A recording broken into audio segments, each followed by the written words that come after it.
So smartphone manufacturer Vivo has just launched two new smartphones fresh for 2021, the Vivo X60 Pro and the X60 Pro Plus. Sadly, that Pro Plus model doesn't inject caffeine directly into your veins, because that would be really handy this week. And as you can probably put together, given that Vivo has splashed the co-engineering with Zeiss stuff all over the box, the big emphasis here is on some very clever camera tech. But while Vivo itself has most definitely trained its spotlight on the camera tech here, that's not to say that the rest of the hardware isn't just as thrilling. So let's do a full unboxing of the Vivo X60 Pro and Pro Plus, side-by-side comparisons, so you know which one might be best for you. And for more on the latest greatest tech, please do poke subscribe and ding that notifications bell. Cheers! Alright, so first up, let's see what you actually get stacked in these boxes. So of course you get the phone, get your charging adapter, got your Type-C USB cable, you get a protective cover, although it's not really a condom case because it is a proper hard shell. You even get some headphones bundled in here as well, which is a nice little extra. Some quite snazzy looking ones as well, with a bit of rubber tip action. And that's everything you get in the box. So now let's check out the Vivo X60 Pro and the Vivo X60 Pro Plus. And certainly from the front, they look basically the same dimensions. Pro Plus is a little bit heavier. So until you flip them around and check out the arse end that you notice some pretty big differences. For one, the Vivo X60 Pro has this really nice satin glass finish. It feels really soft to the touch, kind of similar to what you get in the likes of the Poco F3, and that glass sports a matte style textured finish as well, which is great news if you're going to be handling your phone after, you know, eating some chips or something like that. You're doing those greasy prints all over that back end. This here is the shimmer blue model, but if you prefer sort of darker, moodier smartphones, you can grab it in midnight black as well. As for the Pro Plus, well, that sports the same fake leather finish as the Oppo Find X2 Pro from last year. Sadly, I'm not quite as enamored with the color here on the Vivo X60 Pro Plus. It's an emperor blue finish, but it does mostly just look black until the light sort of strikes it, and then it's a very, very, very dark blue, basically. So yeah, definitely not as fetching as that bright, beautiful, bold orange finish on the Find X2 Pro, but it still looks very smart indeed. Certainly looks more like an executive smartphone. And once again, nice and resistant to scuffs and greasy marks and the like, but you might want to avoid getting the Vivo X60 Pro Plus moist, because I'm not sure how that fake leather backing will react to that. And speaking of getting moist, there was no mention of any IP rate and any water resistance in the specs for the Vivo X60 Pro or the Pro Plus, so you want to avoid taking them into a nice bubbly bath or a jacuzzi. Okay, Vivo X60 Pro and X60 Pro Plus are all set up, ready for action, and as you can see now they're all switched on side by side, bugger all difference really from the front. Both Vivo handsets sport a 6.56-inch display, which as you can see that just curves ever so subtly around the edge of the device. You've got your centrally positioned selfie shooter, so very similar to Samsung's recent handsets. That's not a massive surprise because the panels are actually designed by Samsung. The software situation is basically the exact same on both these Vivo phones. You've got the latest freshest Android 11, but you do have the Fun Touch launcher slathered on top of that to add all kinds of bonus features and such forth. Which definitely wins the award for the perviest sounding launcher of all time. And it is basically a stock Android vibe through and through. You've got the swipe, navigation, gestures, all that good stuff. You do of course have the Google Discover feed. You've got your apps tray in there. But then if you dive on into the settings menu, you'll find all kinds of bonus shenanigans stuck away in here. So for instance, you've got the likes of the dynamic effects. And this allows you to play around with basically all the animations that you get on here, including the fingerprint icon animation. I'm absolutely loving the retro 80s style vibe of some of these. I'm getting kind of an OCP vibe from this one.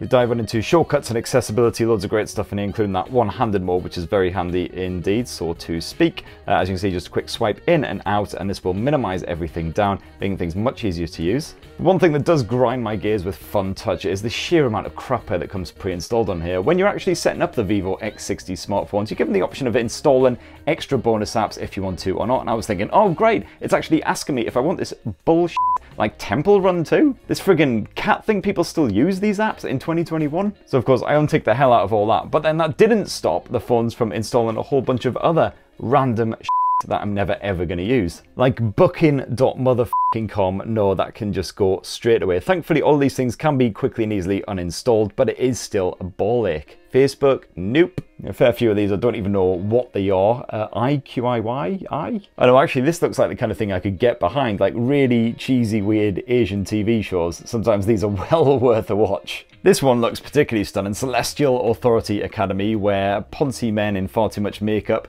spend the entire time fighting each other in a ridiculously over-the-top way for the right to marry some poor lady who's probably got bugger all seeing it all. But yeah, you can get rid of all of them, and the good news is that both the Pro and the Pro Plus come with 256 gigs of pre-installed storage, and it is UFS 3.1, so nice and nippy for downloading fresh apps and opening big ass apps like Genshin Impact. So back to that 6.56-inch Ultra or AMOLED display, as I said before, manufactured by Samsung. In both cases, perfect for your bit of media. You've got Full HD Plus resolution, which manages to keep images reasonably crisp, despite the fact you've got a fairly spacious panel here.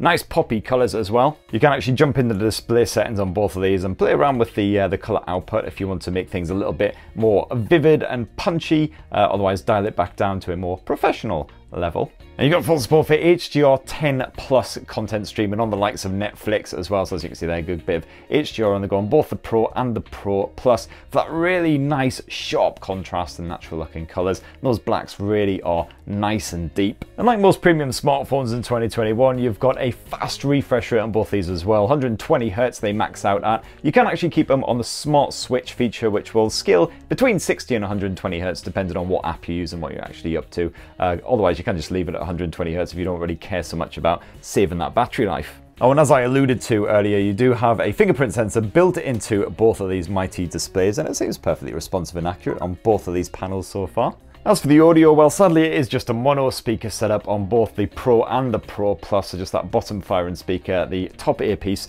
does absolutely now, so let's boost it up and just see what the volume's like.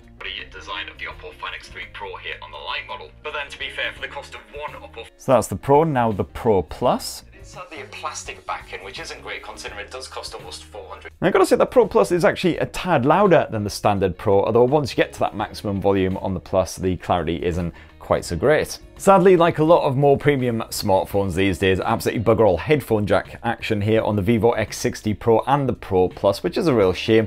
So it's Type-C dongles all the way, otherwise you do get Bluetooth 5.1 support, but at least you've got support for high-res audio and all the usual good stuff. So you may have noticed that the Vivo X60 Pro and the Vivo X60 Pro Plus are very similar in a lot of regards so far, but when it comes to performance, that's where there's one of the first big specs differences. So the Vivo X60 Pro is powered by the Snapdragon 870, very powerful chipset, just launched a couple of months ago. It's essentially a rejiggered version of the 865 Plus. And meanwhile, the Vivo X60 Pro Plus, so many pluses it's starting to get a bit confusing now, is powered by the Billy Big Bollocks Qualcomm Snapdragon 888 chipset, so definitely a performance upgrade there. There's not a huge gap between these phones at all, though, by any means. That Snapdragon 870 is proper powerful still, because it is an updated version of the 865 Plus, which, remember, was powering the ROG Phone 3 gaming smartphone just a few months back. And that gap is also kept quite narrow by the fact that both the Vivo X60 Pro and the Vivo X60 Pro Plus are powered by 12 gigs of RAM. That is some beefy specs right there. And of course, one of the best tests for performance is a good bit of Genshin Impact action, especially when you bump it up to the highest detail settings at the 60 FPS level.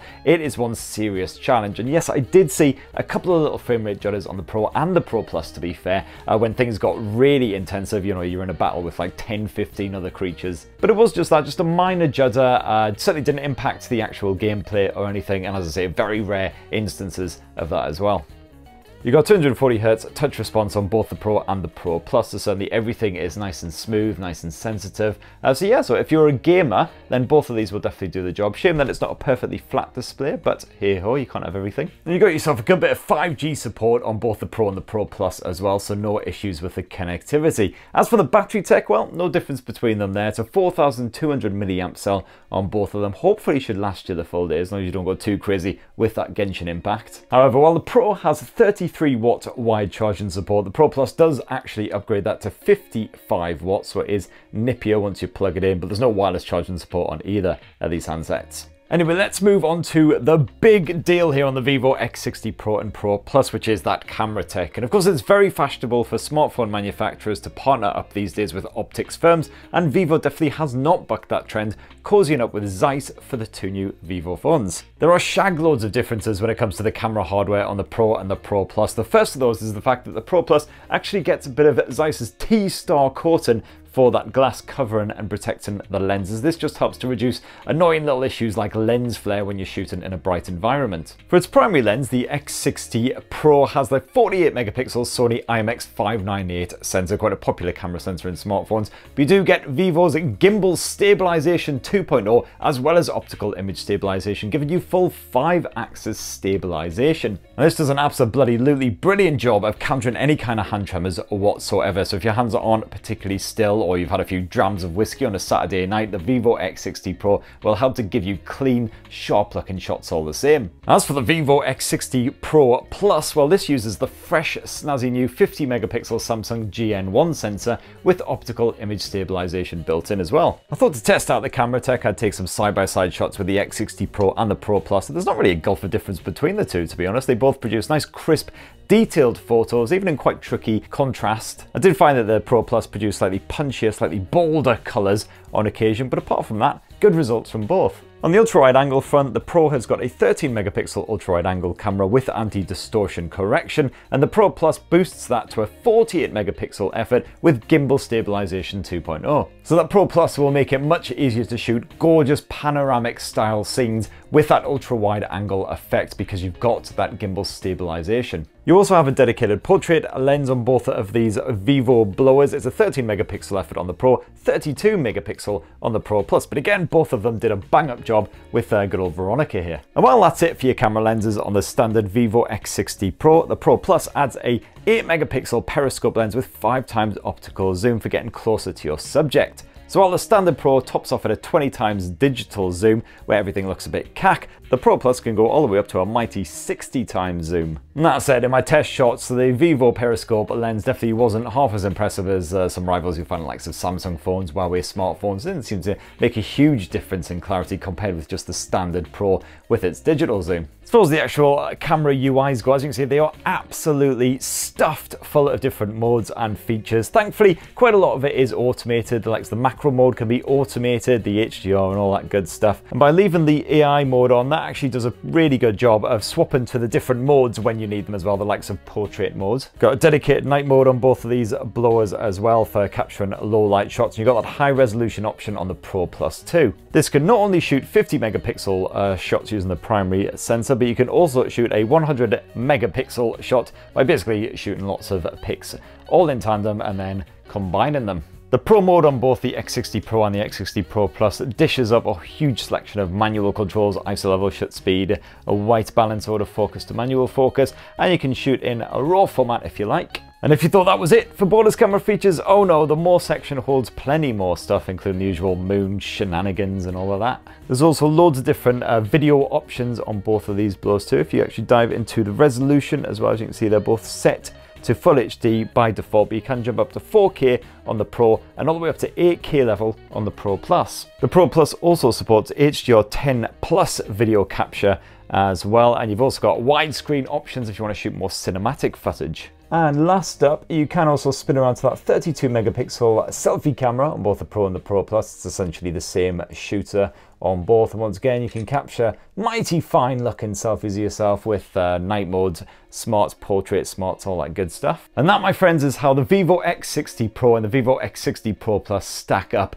against one another. So I think you can see some very tasty tech in there indeed, but are you tempted by either of these blowers, and which one? It'd be great to hear your thoughts down below. As for me, I'm gonna go dunk my head in a bucket of coffee because it's been a rather intense week. If you haven't already, go check out my Poco coverage from Monday, the F3 and the X3 Pro. The OnePlus 9 series went live on Tuesday, the Realme 8 Pro review going live yesterday, and Moto G100 action today as well. Whoopee hurrah. So to make sure you don't miss out on any more hot new smartphone launches, please do poke subscribe and ding that notifications bell, and have yourselves a fantastic rest of the week. Cheers everyone, love you.